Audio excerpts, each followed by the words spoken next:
Capítulo 12, nos dias do Novo Testamento. Quando inicia o Novo Testamento, Israel vive sob domínio romano, desde o ano 63 a.C. Os romanos criavam sérios problemas para os israelitas, atacando e profanando lugares sagrados. No ano 66 d.C., iniciou-se uma revolta contra os romanos. Essa revolta foi chamada pelos judeus de a Grande Revolta Judaica. Em 70 d.C., o general romano Tito invadiu Canaã, destruiu a cidade e o templo. Em 72 d.C., Tito conquistou a fortaleza de Massada, marcando o fim da revolta. Foi a última conquista, ela ficava no alto de uma montanha e foi difícil acesso. Então eles levaram pelo menos ali 2 anos construindo uma rampa para que eles conseguissem invadir as muralhas. Tito mudou o nome da terra de Canaã para a província judaica. O nome dessa revolta, o resultado dessa revolta foi a morte de aproximadamente 1 milhão de israelitas e escravidão de 5.000. O último autor bíblico a fazer referência ao templo antes dele ser destruído foi o autor dos Hebreus, que fala que o sacrifício anual ainda acontecia. Nesses sacrifícios, porém, cada ano se faz comemoração dos pecados. Esse período durou cerca de 70 anos. Foi nesse período que viveu Flávio Joséfo, esse historiador que escreveu esse livro, História dos Hebreus, que é altamente recomendado para todos. Flávio Joséfo, inclusive, ele participou da rebelião no norte, tá bom? Ele foi governador da Galileia por um tempo. O 13º período, a diáspora. Após a destruição de Jerusalém, iniciou-se uma diáspora. O termo diáspora vem do hebraico tefutizar e significa dispersão ou exílio. No ano 135 d.C., o rabino Aquiba apresentou o guerreiro Bar Coba como sendo o Messias e tentaram uma revolução, mas foram destruídos e todos os que os seguiram. Morreram 580.000 judeus. Os romanos mudaram o nome da Judéia para Síria Filístia, de onde vem o termo Palestina. Com isso, os romanos esperavam estar apagando o nome de Israel do mapa. Como poderia um povo sobreviver sem a sua terra? Os israelitas ficarão dispersos até 1947, mas nunca se esquecerão de Jerusalém e de Canaã, como o canto durante a diáspora da Babilônia. Se eu me esquecer de ti, ó Jerusalém, esqueça-se a minha destra da sua destreza. Apegue-se-me a língua ao paladar, se me não lembrar de ti, se não preferir Jerusalém, a minha maior alegria. Então, na época, o imperador era um homem chamado Adriano, e ele realmente queria apagar o nome de Israel, além de mudar o nome da Judéia para Síria Filístia, de onde vem o termo Palestina. Esses palestinos que existem aí até hoje derivam dessa atitude desse imperador Adriano.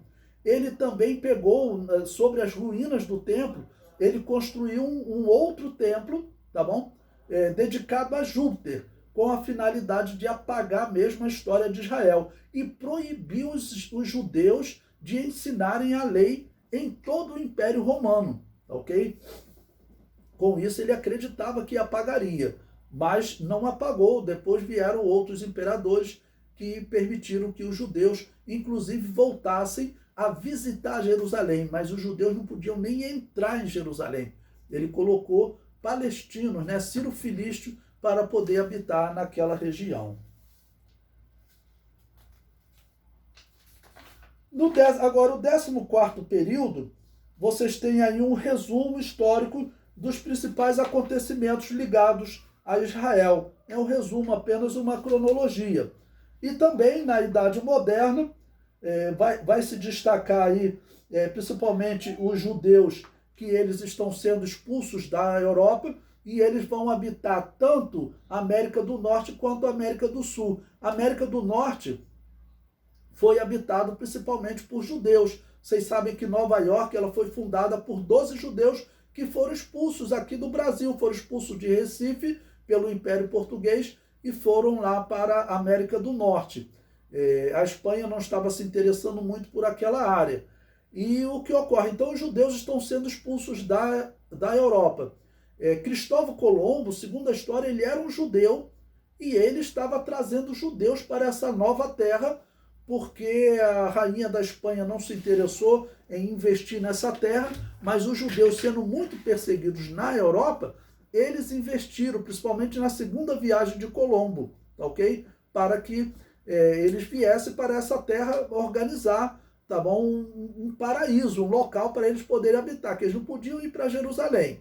Os muçulmanos dominavam lá. Eles não podiam ficar na Europa, porque o catolicismo perseguia eles. Então, eles vieram para a América do Norte. Para você ter ideia, o primeiro homem a pisar na América do Norte foi um judeu, o homem que liderava, junto com Colombo, a sua viagem, e ele era o homem que interpretava os mapas estelares para eles poderem conseguir navegar.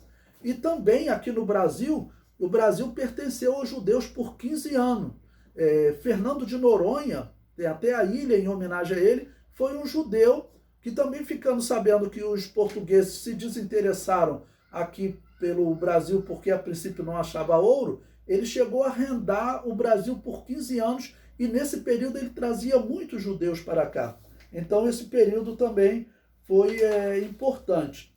E no 16º período é a reconstrução do Estado de Israel, quando os judeus estão sendo expulsos da Rússia, tá ok? De diversos países, e a partir de 1948, principalmente, os judeus eles estão habitando em um deserto, tá ok? E agora, dia 14 de maio, fará 72 anos da independência do Estado de Israel. Israel se tornou uma das maiores potências do mundo, inclusive hoje Israel é o número 1 do mundo em alguns quesitos. Qual quesito? Em inovação tecnológica, Israel ultrapassou os Estados Unidos. Foi no ano de 2018 ou 2019. Se você pesquisar na internet, Israel é o número 1 do mundo em inovação tecnológica, em startups. Startups são aquelas empresas que trabalham com inovação tecnológica. Israel hoje é considerado o número 1 do mundo. Então, até como número 1 do mundo em inovação tecnológica, a tendência é que o número 1 do mundo domine. E nós sabemos que Israel ele já mantém um certo domínio, porque Israel, nós sabemos que o mundo financeiro está nas mãos dos israelitas. Os 5 grandes bancos que mantêm os Estados Unidos como o país mais rico do mundo, na verdade, esses bancos pertencem a judeus. E algumas inovações tecnológicas muito importantes, uma muito importante que Israel criou foi o Wi-Fi. O Wi-Fi é uma comunicação mundial criada por Israel. E nós sabemos também como Israel, eles precisam controlar a comunicação em todo o mundo, tá bom? Eles sempre se dedicaram a trabalhar com jornais, redes de TV, para poder estar controlando as informações no mundo. Bom, o capítulo 17, o futuro de Israel.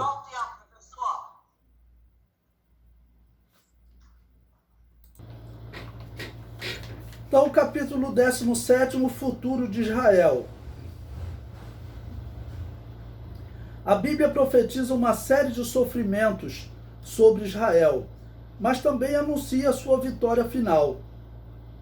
E anuncia que os dons de Deus virão sobre eles.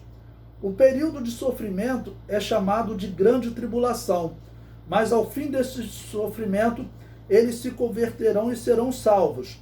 Romanos 11, versículos 15 e 26.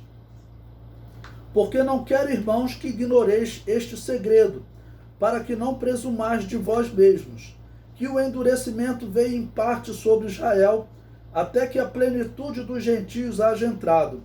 E assim todo Israel será salvo, como está escrito: de Sião virá o libertador, e desviará de Jacó as impiedades. Após a grande tribulação, eles reinarão com Cristo aqui na terra por 1000 anos. Tá bom? Então concluímos assim a parte da história de Israel.